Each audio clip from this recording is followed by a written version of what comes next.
Hello and welcome to the sorriest excuse for a tool channel you've ever tuned into. But on a serious note, there is a lot of cool stuff happening around here, so I hope you subscribe and stick around for more. And now let's get into today's topic. So I saw this video on Bauforum24's YouTube channel, which I'll be linking in this video's description, where they showed that Lidl will finally be releasing a Parkside Performance mid-torque impact wrench. Release date is yet unknown. But it's about time, Lidl. You guys have been a bit behind the curve on this one. We've all wanted one for a long time now, but better late than never, I guess.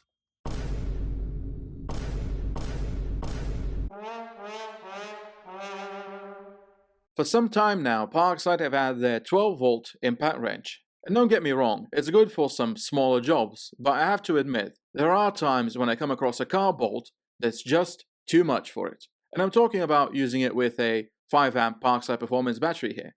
Because if you use it with a smaller battery, those problematic bolts pop up way more frequently than you'd ever expect.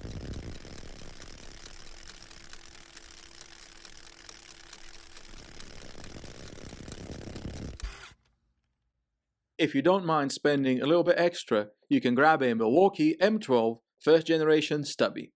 A used one, of course, because a new kit is still a bit pricey for this channel's limited finances. But in both cases, it is fantastic for automotive work. That 3/8" anvil is perfect for anything on a regular car. I have no idea why the 3/8" isn't as popular in Europe as it is in North America. Unfortunately, Parkside doesn't have a 3/8" impact wrench yet. And honestly, a budget 12-volt tool can only go so far when it comes to power. But Lidl has another great platform, the Parkside Performance Impact Driver, which, with a custom anvil and bushing, can actually be converted into a very nice 3/8" impact wrench. Now let me interrupt myself to remind you to like the video, subscribe and leave a comment if you enjoy the content, because that really helps out a lot. I made a video on this conversion kit earlier, and as promised, I've shared the blueprints with a couple of sellers from AliExpress. So I'm hopeful we'll see a conversion kit appear on AliExpress soon. Now, if by any chance anyone from the Lidl marketing team is watching, how's this for an idea? You could actually design your very own 3/8" impact wrench using the B3 PDSSAP platform. It's already a fantastic base, and if you tweak the ergonomics a bit, like angling the battery pack like the Milwaukee does, you've got yourself a winner. Alright, enough with the talking. Let's get into the testing section. I'll be using a 3/8" to 1/2 inch adapter because I couldn't find a 27mm 3/8" socket. The adapter is going to handicap the 3/8" Parkside and Milwaukee a bit, but the 12-volt Parkside Performance impact wrench won't be using an adapter, so hopefully that will make it look at least a bit better. First up, let's see how they handle 150 Nm, pretty standard for, say, car wheel bolts. The Parkside Performance 12-volt impact wrench is using a fully charged 5-amp battery and is on max settings. The modified Parkside with the 3/8 anvil is using a fully charged 4-amp 20-volt smart battery and is also on max settings. But as I said at the start of the video, also an adapter so we can use a 27mm socket. That adapter will cost it some power, so what do you think? How will it do?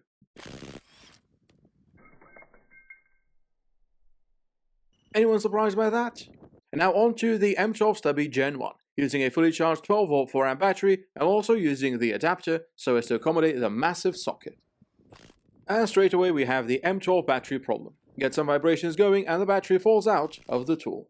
Looks like I'll have to hold the battery in place for the rest of these tests. So here are the final results for the 150 Nm test, and as you can see, the Gen 1 Milwaukee and 12-volt Parkside are closer than you would expect. But the 20-volt limited edition 1-of-1 specials is in a different league. And yes, I know it has some extra volts in its battery, but that's not the point here, is it? Now let's try 200 Nm.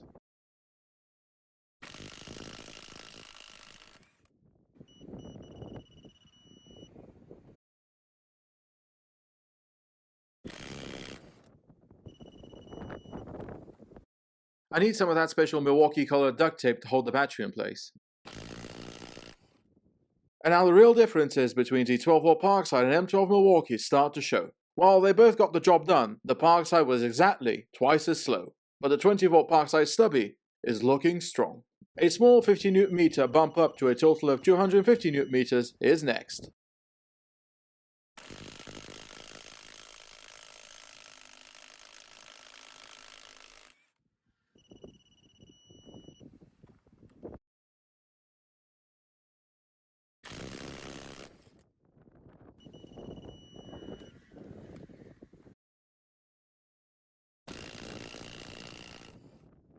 And just look at how the extra 50 Nm changed things. The performance gap between the 12-volt tools is now considerably larger, while the 20-volt homemade stubby is just asking for Lidl to put it into production. Let's pile on another 50 Nm on top of that for a total of 300 Nm this time.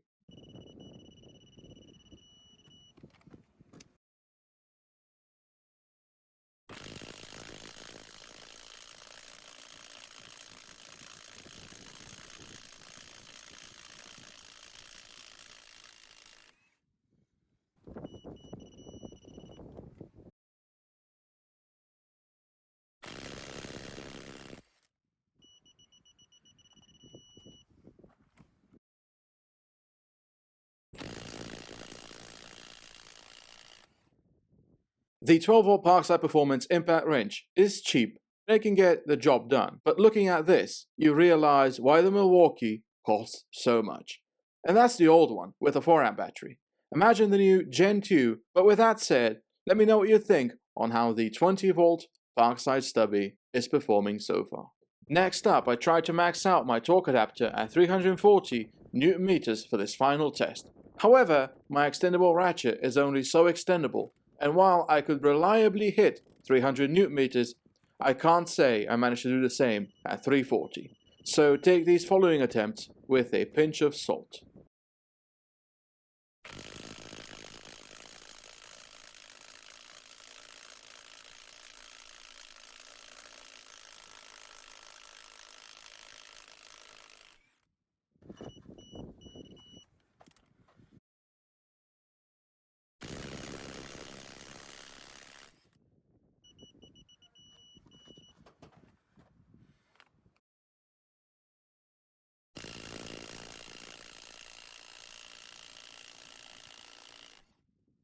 Now let's look into the supposed 340 Nm test results. Parkside's 12-volt impact wrench is rated for 350 Nm, and it had to push beyond the 10-second mark, but in the end, it got the job done. However, the Milwaukee, which is rated for 339 Nm, was done in just under 5 seconds. And check this out. The homemade 20-volt Parkside Performance with the 3/8-inch anvil conversion just crushed it with a time of 2.3 seconds. And let me show you what 2.3 seconds looks like.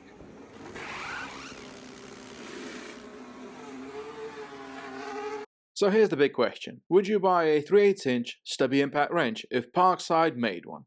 Or would you be interested in picking up an anvil conversion kit for your own Parkside impact driver if one becomes available on AliExpress? Let me know your thoughts down in the comments because I'd love to read what you think. And don't forget to like, subscribe, and stay tuned for more tool reviews.